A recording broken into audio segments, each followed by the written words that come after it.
Welcome back to Combat Sports Weekly. Joining us now is an undefeated mixed martial artist based out of Albuquerque, New Mexico, Landon Vannata. Welcome, man. Thank you, Jorge. Thanks for having me. You're 6-0. You've been here, which is crazy to me. You've been here since you were 18 years old, and you're 23 now. You're a lot younger than I am, but still, it just makes me think, like, wow, you've been here since you were a pup. Yeah, since 18, man, through and through. Almost 5 years. How do you feel you've grown since the first day you walked into Jackson's MMA? Immensely, man. Absolutely immensely. You know, when I first got here, I was a kid. I was immature.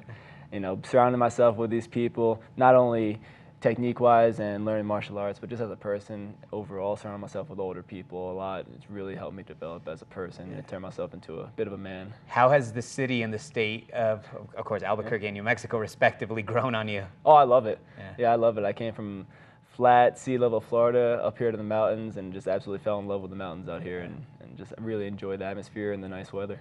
Essentially, how did that take place, your move here to New Mexico? I mean, you have a lot of guys there at Jackson's MMA. It's a combination of both a lot of people from here, but a lot of people that are essentially transplants also. Yeah, so it actually started when I was 16 and I was wrestling in high school. Summertime came around. I'm looking for a summer camp to go to for wrestling.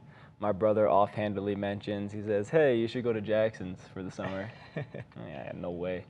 But, you know, think about it. I messaged the manager at the time, Ricky Cottonsteady, and he says, yeah, we got a spot upstairs in the dorms. You want to come through for the month? Absolutely. So I came out here when I was 16 for a month and went back, did some wrestling in college, and just missed it a ton. And next thing I knew, I was moving out here full time. What arts did you practice as a kid? I mean, were there any really, or was it just straight up, you know? So when I was a real kid, a little kid, I raced BMX all around the country.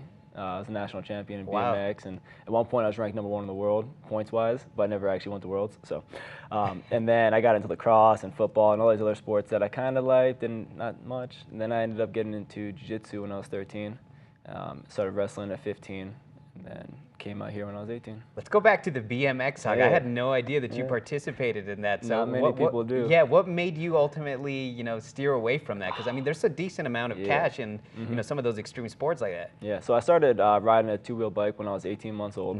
Year and a half. Wow. Yeah.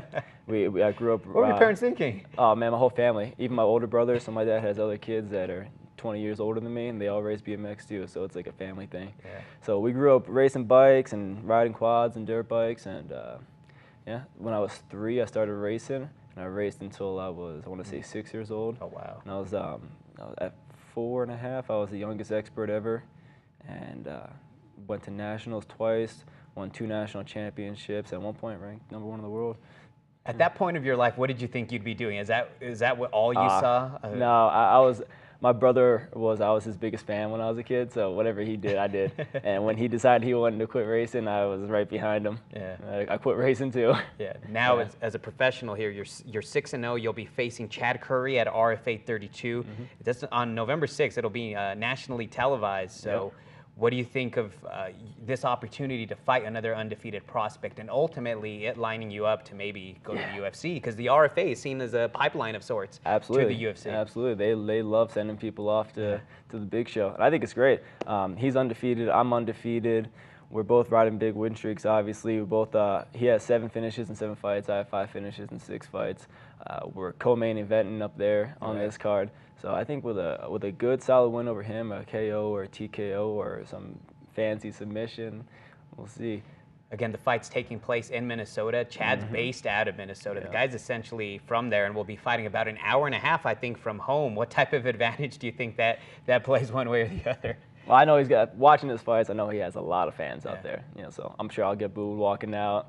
But it's so funny, if you watch his videos on YouTube, the announcers, you got to put it on mute because the announcers just go, oh, God, this kid's amazing. Can anybody beat him? Who can stop Chad Curry? And I'm sitting there looking like, he's okay. Yeah. He's aggressive, but not that best, not the best. Over the last 2 years, you've had you know, some issues with actually getting a fight. I mean, how difficult has that been, and what have you done to keep yourself, you know, patient? So it doesn't bother me that much. I love fighting, but even more than fighting, I love training. I love martial arts, and I'll be a martial artist till the day I die.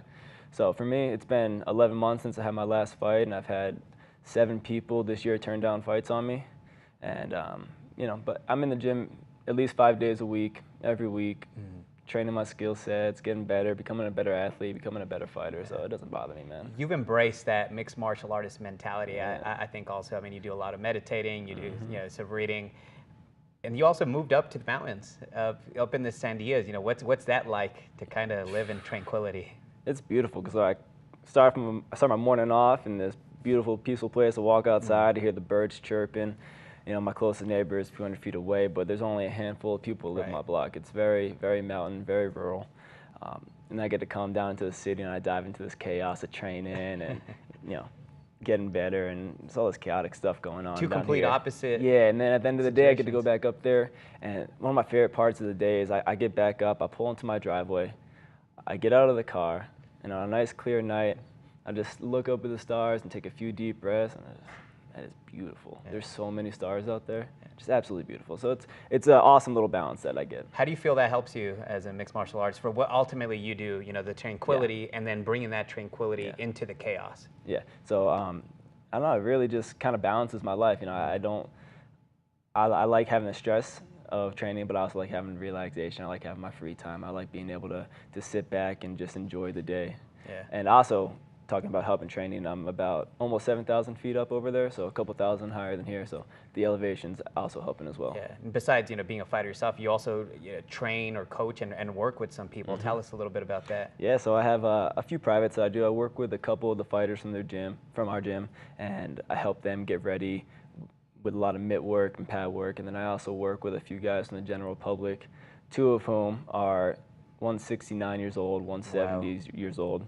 One's a former high-altitude climber and medic from the USSR who moved to the States a long time ago. And he's in there 4 days a week, smashing pads, having fun. And the other guy is, his name's Frosty, he's 69.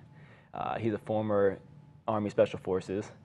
And he comes in every Monday and Friday and hits, and he rides motorcycles, travels around the world, goes scuba diving, and they are just awesome people to be around, listen to, and hear some stories from back in the day. That's pretty amazing. Now, we're running out of time here, but for people that want to get in touch with you via social media, how can they get at you? The best way to go, Twitter, Instagram, is going to be at LimitlessLandoV.